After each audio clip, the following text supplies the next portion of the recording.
চশমা museum, a house of world class, জলট্যাক মোড়, বহরমপুর মডার্ন হোটেলের সামনে।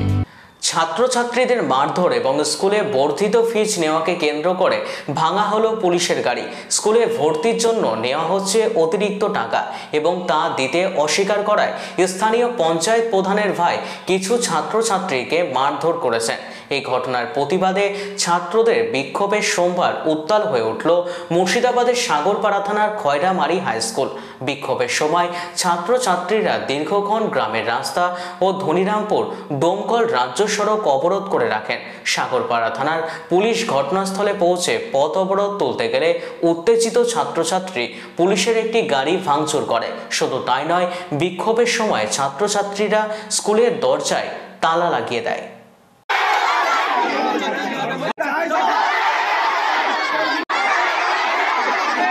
ভর্তি ছিল, আমরা 300 টাকা করতে এসেছি, তাহলে প্রধান এসে আমাদের গায়ে হাত তুলেছে।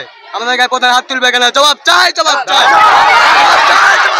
আমরা হাই স্কুলে পড়ি এবং আমাদের যে ভর্তির ডেট ছিল 2 তারিখ, এবং সেই ভর্তির ডেটে আমরা যখন আসি, মানে এর আগে পূর্বে যে ফিজ ছিল আমাদের 300 করে, তারপর মানে স্যাররা নিজে থেকে মিটিং করেই আমাদের গার্জেনকে না জানিয়ে নিজে থেকে মিটিং করে স্যাররা মানে আমাদের ভর্তি ফিজ বাড়িয়ে দেয় 100 করে, মানে যে টোটাল 400 হয়। কিন্তু এবার যারা মানে দুষ্ট অসহায় তাদের জন্য খুব অসুবিধাকর হয়ে যায়। তারপর আমরা এইসব বিষয় নিয়ে স্যারদেরকে জানালাম, স্যাররা বললো 400 বেশি, 400 কম হবে না। তখন স্যার মানে স্কুলে কিছু ঝামেলা সৃষ্টি হচ্ছিল। তারপর স্যাররা তারপরের দিন মানে শুক্রবার মিটিং করার চেষ্টা করলো, গার্জেন মিটিং ডাকলো। তারপর সেখানে গার্জেন মিটিংয়ে এসে মানে যার যে মত ছিল সবাই সে মত পেশ করেছে, ওখানে অনেক রকমের কথা হয়েছে। তারপর স্যাররা শেষ পর্যন্ত বললো ঠিক আছে 300 টাকা করে হচ্ছে। তারপরের দিন মানে 300 টাকা করে হয়ে গেল। তারপর 6 তারিখে ডেট ছিল ভর্তি, যারা বাকি ছিল তারা 6 তারিখে ভর্তি হয়ে যাবে। তারপর মানে যেদিন বললো যে 3 তারিখে গার্জেন মিটিংয়ে যে 300 টাকা হয়েছে, তারপরের দিন 4 তারিখে আবার স্যাররা ভর্তি দিচ্ছিল আর 400 টাকা ফিস নিচ্ছিল।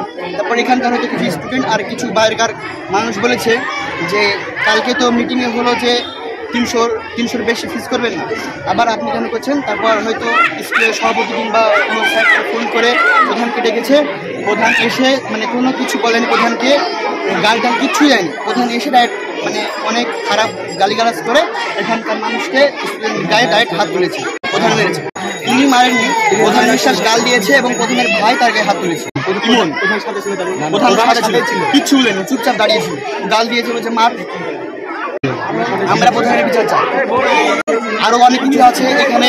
2 তারিখে ভর্তি ফি, যেদিন ভর্তি হয় সেদিন বাইরে স্কুলে অনেক মেয়ে থাকে এবং যারা বাইরেকার অ্যাকচুয়ালি পাড়ার গ্রামের মানুষ থাকে, এখানে এসে সভাপতি পুলিশকে ফোন করে স্টুডেন্টের নামে মানে নারী নির্যাতনের মামলা দিয়েছে, যে ওরা নাকি স্কুলে আজেবাজে কাজ করে এবং অন্য নারী ধরে নিয়ে আসে, এইসব কথা বলেছে। কিন্তু আমরা স্কুলের বাইরে যাইও না, জানি না এসব বিষয়ে, ভয় দেখেছি। যতক্ষণ না পর্যন্ত আমরা ন্যায় বিচার পাবো না, এবং আমাদেরকে হুমকা দিয়েছে যে বাড়ি থেকে তুলে নিয়ে যাবে। আমরা ন্যায় বিচার যদি সময় মতো না পাই তাহলে কিন্তু আমরা রোড অবরোধ করতে বাধ্য হব। আমার নাম জাহিদ হোসেন, স্কুলে খয়রামারি হাই স্কুলে যে সমস্যা হচ্ছে সেটা গত 3-4 দিনের সমস্যা। আমাকে স্কুল পেয়েছি, স্কুলের পক্ষ থেকে আমাকে ডাক হয়েছিল, আমি ডাকার পর যেতে পারিনি। গত শনিবার গেছিলাম সেখানে যাওয়ার পর সেখানে দেখি কিছু বহিরাগত দুষ্কৃতী সিপিএম কংগ্রেসের দালাল সেখানে যাই মানে মাস্টারদেরকে মারার উপক্রম, এবং স্কুল প্রেসিডেন্ট ছিল, ওদেরকেও মানে হাত তোলার মতন উপক্রম ছিল। আমি সেখানে উঠে যারা বহিরাগত ওখানে ছিল তাদেরকে আমি ওখানে বের করে দিয়েছি। কোনো স্টুডেন্ট বা কাউকে, কোনো মাস্টার বা স্টুডেন্টদের গায়ে ওখানে হাত তোলা হয়নি। এটা ফালতু, ভিত্তিহীন কথা। না, আমাদের খয়রামারি হাই স্কুল সিসি ক্যামেরার আওতায় আছে, সেখানে দেখলেই বোঝা যাবে কে করেছে। ওখানে যারা সিপিএম কংগ্রেসের দালাল চক্রান্তকারী যারা ছিল তাদেরকে বের করা হয়েছে, এবং এই চক্রান্তকারী দালালরাই কিছু ছাত্রকে উস্কি দিয়ে এগুলো করছে।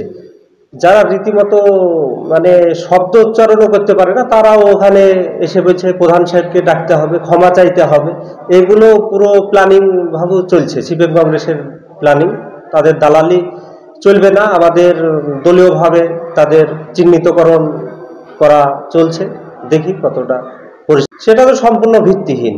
আমি এই মারধরের অবস্থায় নাই, আমি বহিরাগত যারা ছিল তাদেরকে রীতিমতো ওখান থেকে বের করে দিয়েছি এবং সেই দিন আমি ভর্তি চালু করে দিয়েছি এবং সেখানে ছিলাম 2 ঘন্টা, ভর্তি কন্টিনিউ চলছিল, সেখানে কোনো সমস্যাও হয়নি। গত শনিবার রবিবার এই বিরোধী চক্রান্তকারীরা এই 2 দিন বসে একটা প্ল্যানিং করে কিভাবে মানে এই প্রধানের একটা মানে অপবাদ দেওয়া যায়, সেই একটা চক্রান্ত এদের।